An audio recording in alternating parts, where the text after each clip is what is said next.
Guys, welcome back to my YouTube channel. My name is Iye and I'm so glad to be here today, right? And happy Sunday, by the way. I hope you went to church and I hope you had an amazing time in God's presence. Okay, so it's been a minute, but I'm so glad to be here today. So today I want to talk about a topic that resonates with you and I, right? So I think a few weeks ago I wrote about this on my status on WhatsApp, but then I thought, okay, why don't I make a video here on YouTube so that I can stress further on this, right? Because like I said earlier, it's a topic that resonates with you and I, right? And the topic is the waiting season. Yeah, so it's the waiting season. So this is a season that, like, literally everybody working on the surface of the earth has had to experience, or is currently experiencing, or might experience sometime in the future. So if this is a topic that you'd want to like, if this is a topic that you want to further, maybe should I say, listen to my perspective about it, then I think you certainly have to stay put on this video and don't go nowhere. Okay, all right. So first and first, what is the waiting season? So I'm just going to give it my own definition.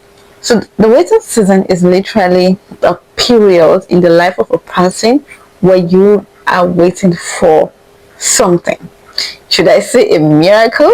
Okay, so when you're waiting for something and it's not forthcoming, right? So maybe you are at the point where that particular thing you're waiting for is supposed to be happening in your life, or you're supposed to be experiencing it, and then there is a delay, right? There is a delay. So that period is called the waiting season. So everybody in life, like most people in life, they're literally waiting for something. Some people have it easy, but others have it tough. That's just how life is designed to be, right? So, and a lot of people do not know how to handle the waiting season.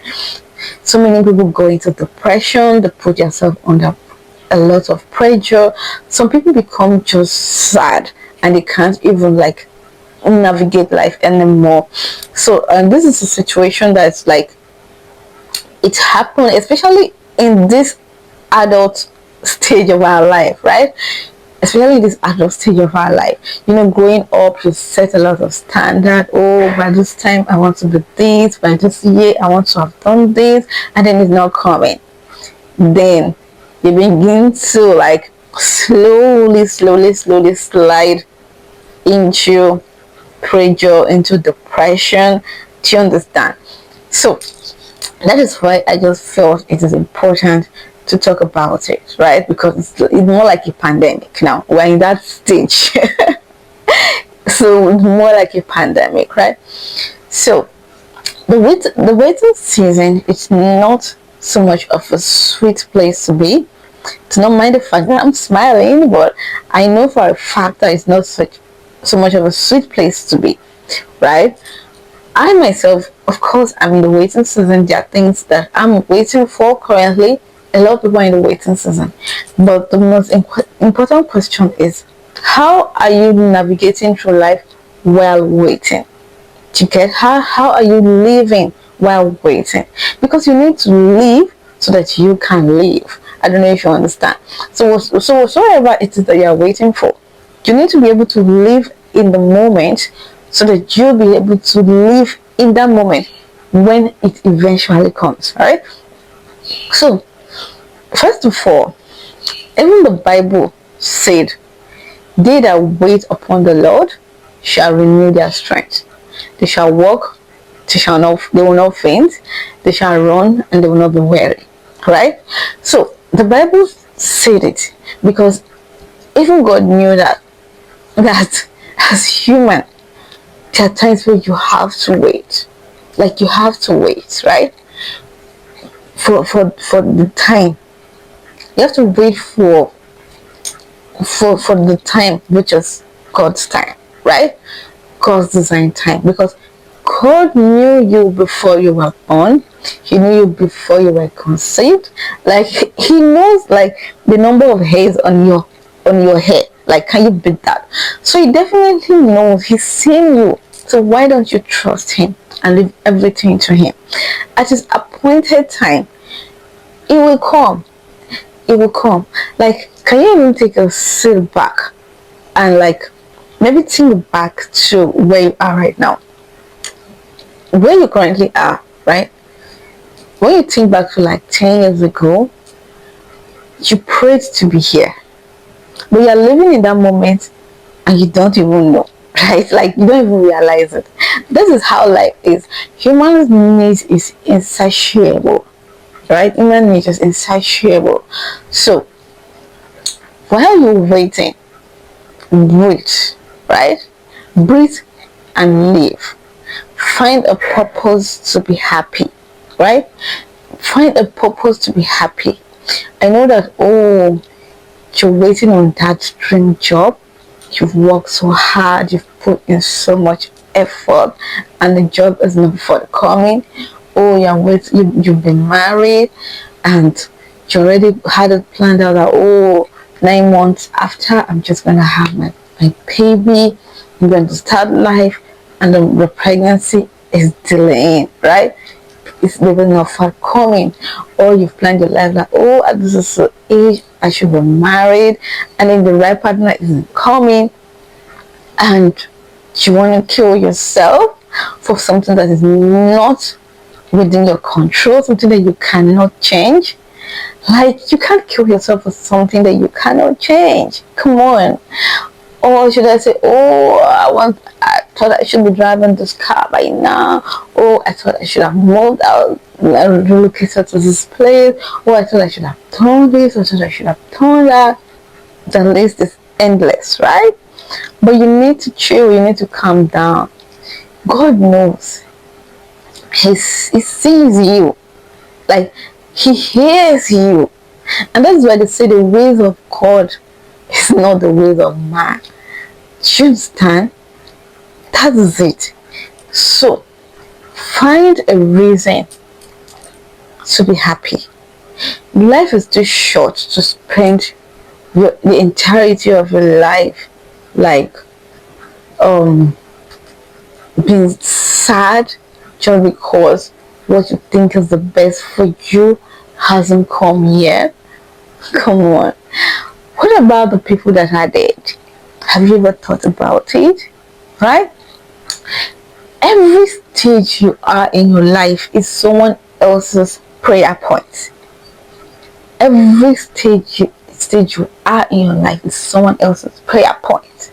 Oh, you're praying that I want to have a child. I don't have a child yet. People are praying to get married, right? Oh my God, I don't have a dream job yet. Do you know people are praying to go to school? Do you understand? Have you taken your time to go to the hospital?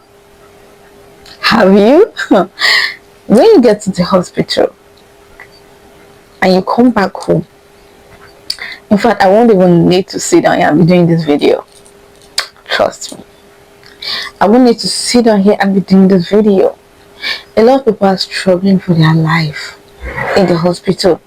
A lot of people are in fact, to even sit up, right, and even do like this to think about what things that they deserve to have and they don't currently have is a prayer point. They get to lie down because they can't even sit. Do you understand? So you need to practice gratitude. That is another way to be able to live through the waiting season. Gratitude. When you begin to thank God, like, Father, thank you for life. Thank you for the breath in my nostril. Lord, thank you for the food I have to eat, for the water I have to drink. Lord, thank you for my legs that can take me around. Thank you for my hands that can move. I can be able to take a spoon and eat. Lord, thank you because I can even afford an Okada. Even I don't have a car yet. By the time you begin to thank God for these little things, then you would know that God has done so much for you. You know that God has done so much for you. And you'll be able to live. Find reasons to live. That you can even smile. That you even have a face. Like, is that a joke? It's not a joke. right?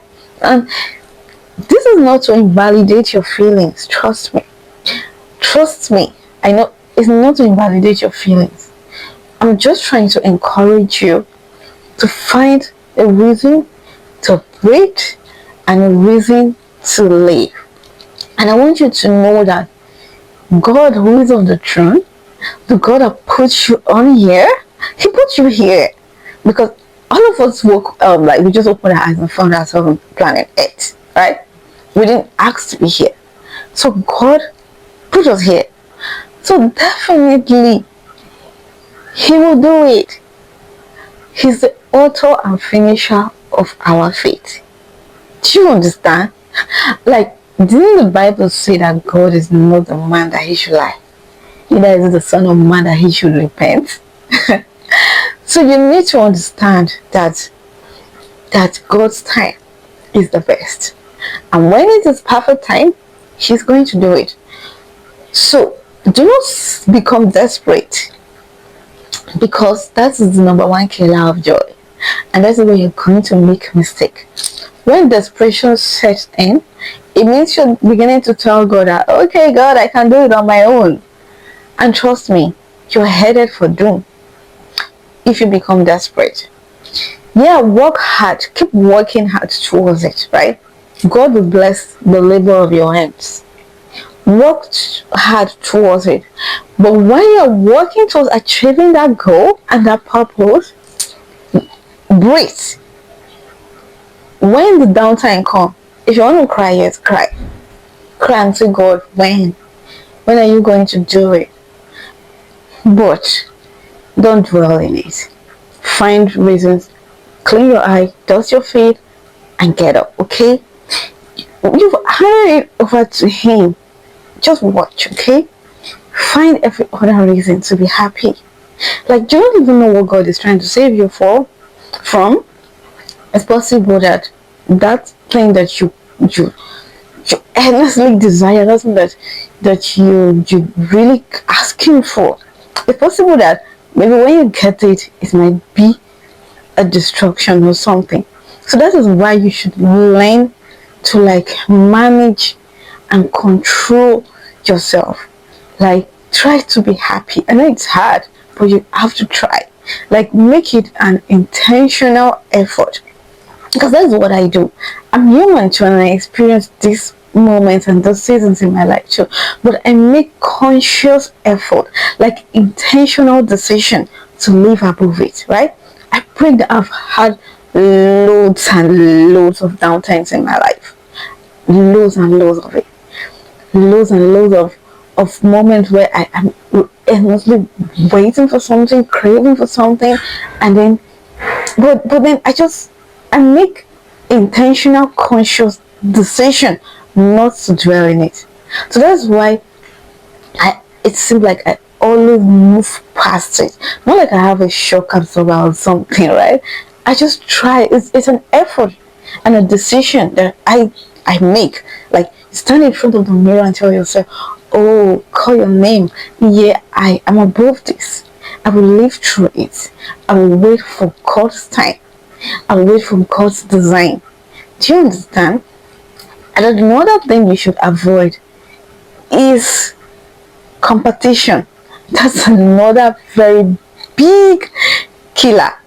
Like, try to live your life at your pace. Don't compete with anyone. By the time you begin to compete with people, that is when the pressure heightens. Do you understand? So just know that everybody's running their own race. Everybody wakes up in their own house, in their own bed, and they are running their own race. You don't know their story. You don't know the backstory. You don't know you don't know what's behind this success story. You don't know what they have to do. You're only seeing the results.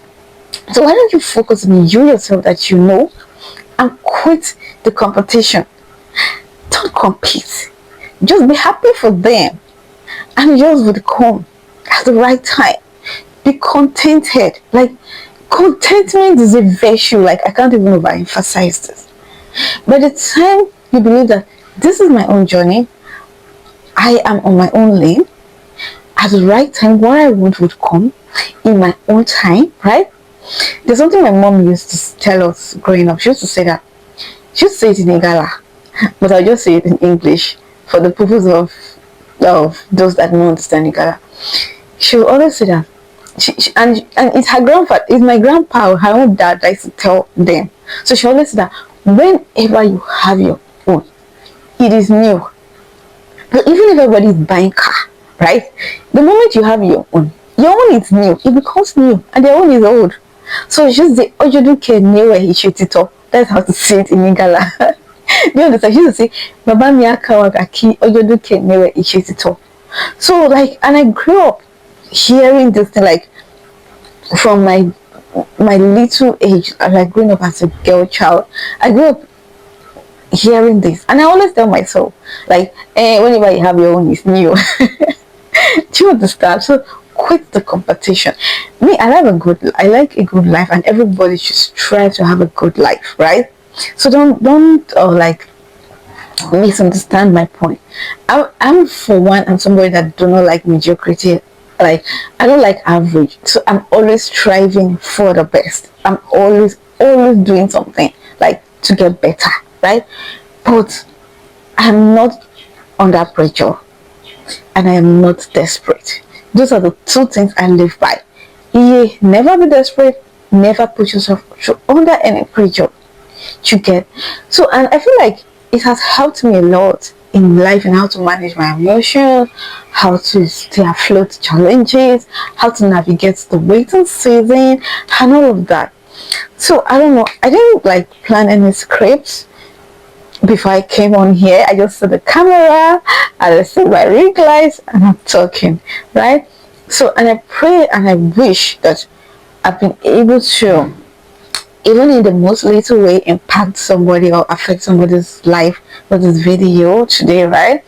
So, and I really hope this video, like, I really wish YouTube algorithm pushes this video out, because my videos have been getting low views like recently. I don't know why, and that's one of the reasons why I haven't even been posting a lot lately, right? But I just wanted to do this. Even if it gets to 1%, 2%, it's fine, right? But I've been able to like let this one out, okay?